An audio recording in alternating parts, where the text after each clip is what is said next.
안녕하세요. 일반인 눈높이에서 생존 경제를 말하는 넘차입니다. 이번 시간에는 비트코인에 대해서 이야기를 해보고 싶습니다. 비트코인이 현재 비썸 기준으로 1160만 원인데요. 그 비트코인이 갑자기 이렇게 급등하면서 다시 비트코인이 투자할 만한 가치가 있는 상품인지에 대해서 저희도 생각을 해보면 좋을 것 같고, 생각해보는 시간을 가져야 될 것 같아서 이번 주제를 선택했습니다. 그런 비트코인이 투자 상품으로 가치를 인정받기 위해서는 저는 비트코인이 화폐로서 인정을 받아야 됩니다. 그럼 화폐가 무엇인지에 대해서 봐야 될 건데, 네이버에 쳐보니까 화폐는 교환 경제 사회에서 상품의 교환 유통을 원활하게 하기 위한 일반적인 교환 수단이다 라고 정의를 했더라고요. 이 말은 저희가 경제 사회에서 물건을 사고 팔 때, 지불할 때 사용하는 물건이라는 소리 같아요. 돈이죠. 그런데 화폐랑 다들 아시겠지만 화폐하고 돈하고는 조금 다른 개념입니다. 조금 헷갈려 하시는 분들도 있는데, 이 두 가지는 조금 다른 개념이고, 쉽게 말하자면 화폐는 저는 금이라고 생각을 하고, 돈은 금을 맡긴 보증서라고 생각을 해요. 금은 5,000년 동안 사람들이 화폐로서 인정을 계속 지속적으로 5,000년 동안 인정을 하고 있는 물건입니다. 그러면 화폐로서 인정을 받기 위해서는 조건들이 있는데, 첫 번째로 가치가 있어야 돼요. 제한적인 생산으로 인해서, 그리고 또한 사람들이 쉽게 얻을 수 없는 물건으로 이 물건이 금같이 가치가 있어야 돼요. 그리고 5,000년 동안, 6,000년 동안, 10,000년 동안 세월이 지나도 변하지 않아야 돼요. 이건 내구성이라고 하는데 내구성이 강해야 되고, 또한 저희가 가지고 다닐 때 용이해야 돼요. 휴대성이 좋아야 돼요. 이런 조건들을 화폐로서 인정을 받기 위해서 이런 조건들이 필요한 거예요. 화폐로서 금을 저희가 인정을 하고 교환 수단으로 사용을 하다가, 금도 이제 휴대하기가 많은 금을 들고 다니기가 힘드니까 이 금은 은행을 맡기고 보증서를 받은 거죠.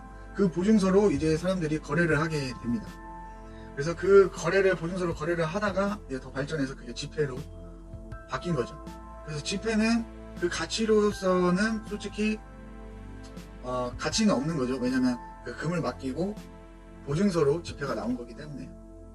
그래서 지폐들이 이제 보증서로 사용하다가 지폐들이 나오고, 그 지폐들이 각국의 지폐들이 나오니까 기준을 세우기 위해서 대장이 필요한 거예요.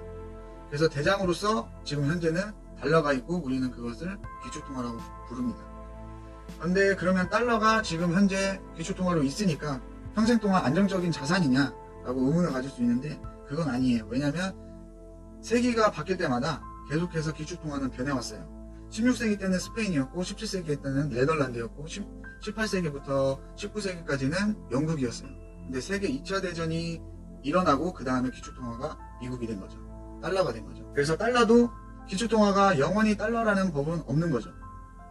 그리고 기축통화가 변할 수 있다는 가정이, 현재 지금 미국이 달러를 너무 많이 찍어서, 이건 보증서였는데 달러를 너무 많이 찍게 되니까 달러의 가치가 점점 하락을 하겠죠. 보증서, 금을 맡기고 보증서였는데 금은 그대로인데 보증서만 정부의 임의적으로 계속 늘어나기 때문에 달러의 가치도 떨어지게 됩니다. 이렇게 해서 나라가 망한 나라가 있는데, 대표적인 나라가 아테네하고 로마예요. 아테네 같은 경우에도, 로마 같은 경우에도 전쟁으로 돈이 필요하니까 정부에서 임의적으로 돈을 찍어낸 거예요. 임의적으로 돈을 찍어내다 보니까 그 돈의 가치가 떨어지고, 그러고 나라가 망했죠. 그래서 현재 16세기, 17세기, 18세기, 20세기에 들어가면서 현재 기축통화가 미국이지만 돈도 많이 찍어냈고 세월도 많이 지났기 때문에 기축통화가 변할 시기가 왔다라고 이야기를 하는 학자들이 많습니다, 현재. 그래서 기축통화와 화폐에 대해서 이야기를 해봤고, 그러면 현재 비트코인에 대해서 이야기를 해보겠습니다. 비트코인이 무엇인가에 대해서. 사람들은 지금 현재는 많이 알고 있지만, 비트코인은 그래도 모르시는 분들은 그냥 게임 머니 정도라고 생각하시는 분들도 많아요. 왜냐면 컴퓨터에 있고 컴퓨터로 채굴하고 그러기 때문에. 근데 그 비트코인이 중요한 게 아니라 블록체인 기술이 중요한데, 블록체인 기술은 금융계로 치면은 혁명이에요. 왜냐면 지금 중앙정부 통제를 하고 있는 시스템에서 현재 블록체인이라는 기술은 말 그대로 여러 블록들이 체인으로 연결되어 있는 형태예요. 그럼 블록이 뭐냐? 그러면 장부라고 생각하시면 됩니다. 저희가 이제 회계장부, 가계부 이런 걸 적잖아요. 은행에서도 저희가 예금을 하면 저희의 장부를 적겠죠. 제가 그 넘차가 얼마를 입금했는지, 얼마를 출금했는지, 워렌버핏이 얼마가 출금하고 얼마를 입금했는지에 대해서 아마 은행에서 계속 장부를 적어 내려갈 겁니다. 그죠? 근데 그 장부를 블럭이라고 생각하시고, 블럭이 여러 사람들에게 하나씩 있는 거예요. 그리고 체인으로 다 연결돼서 장부에 정보가 하나 변경되면 그 정보들이 전부 변경되게 되는 거죠. 그게 블록체인 기술이에요. 그렇게 다 연결되어 있기 때문에 해킹하기가 힘들어요. 그리고 파괴하기가 힘들어요. 그리고 복제하기가 힘들어요. 왜냐면 해킹을 하려면 제 것만 해킹을 해서도 안 되고 여러 사람 장부가 여러 개가 있기 때문에 여러 장부가 다 일치해야 돈이 빠지고 돈이 거래가 되기 때문에 넘차의 계좌를 해킹을 하려면 전체 장부를 다 수정을 해야 되는 거죠. 그러니까 그 전체를 다 수정하기에는 불가능한 일이기 때문에 해킹, 복제, 파괴가 불가능한 형태의 시스템입니다. 그러나 비트코인이 과연 화폐로서의 조건을 충족하고 있느냐를 보면은 지금 현재 제한적으로 생산이 되고 있기 때문에 분명히 가치가 있고, 그렇기 때문에 사람들이 투자를 하고 지금 현재 가격이 책정됐다고 생각을 하고 있어요. 그리고 내구성은 컴퓨터 안에 있기 때문에 당연히 변하지 않고요. 몇천 년이 지나고 몇만 년이 지나도 변하지 않죠. 그리고 휴대성은 말할 것도 없이 물건이 아니기 때문에 어디 나라를 가든, 만약에 어디 나라가 망해서 어디 나라로 가서 살아도 제 장부는 거기에서 그대로 비트코인을 사용할 수 있기 때문에 휴대성은 지금 현재 현존에 있는 화폐들 중에 가장 좋을 거라고 생각을 합니다.